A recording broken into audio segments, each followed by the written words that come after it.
Hey yo, Wild Riley here.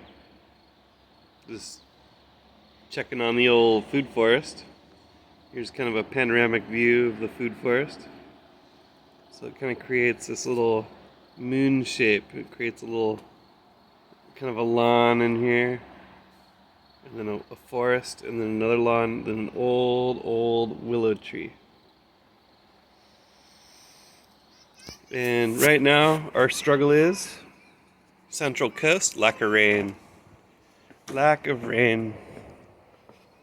So I'm going to show you my solution to the lack of rain. And that solution is right here.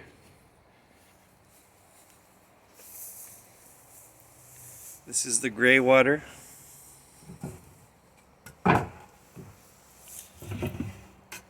This is a 200-gallon cattle trough, livestock trough.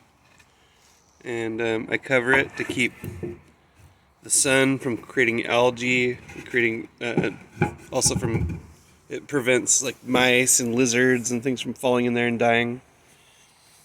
So these are just fence boards I cut to fit.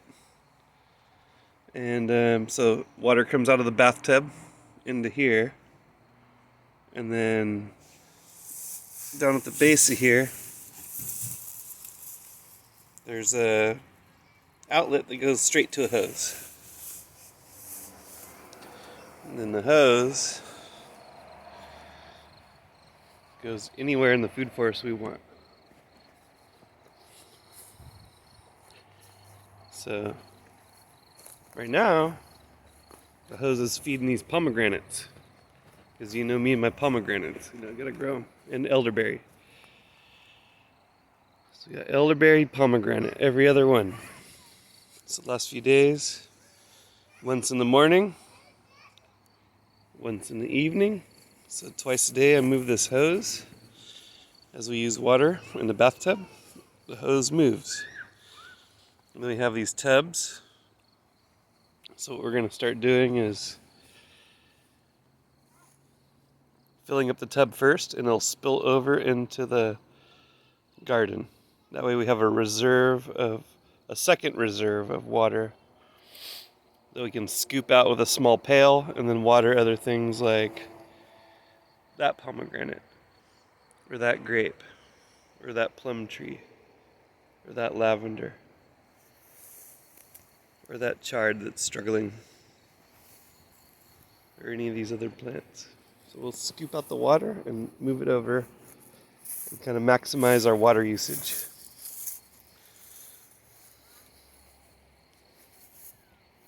The other thing we're doing is we have these little feeder tubs, also for livestock.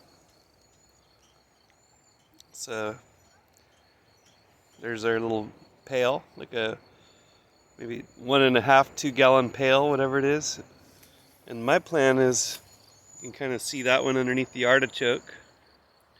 You're going to put a little small hole, maybe less than 1/4 inch, like maybe 1/8 of an inch. And that's going to slowly drain into the artichokes.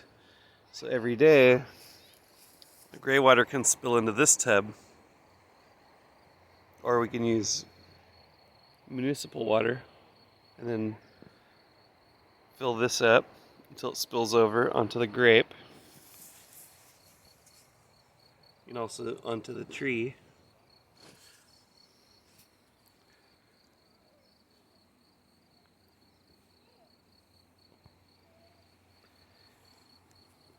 But having these reserves of water will smooth out our usage. Because one problem our community is having, by the way, our community well ran dry. So they're pumping water into a water truck and hauling it to our water tanks. So we're not using tap water to water the plants. If we do, it's very minimal just to keep the plant alive. We're not trying to waste water, even for farming here. Bathing, dishes, laundry, animals, that's about it. So in here you can see some of these relatively hardy plants are kind of struggling. They're burning at the tips, they're wilting. It's a cabbage plant wilting. Not good, dude. Our plants should not be wilting here. It's April.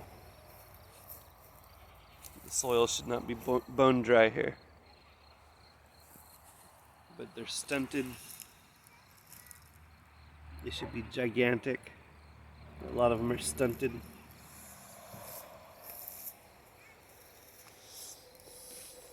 So we're doing our best here. But by creating reservoirs, the water can spill over. The plant at the reservoir can get a decent amount of water, and then we can use that water to, the excess water to feed the rest of the plant. So that's my plan. Tell me what you think in the comments below. Thank you.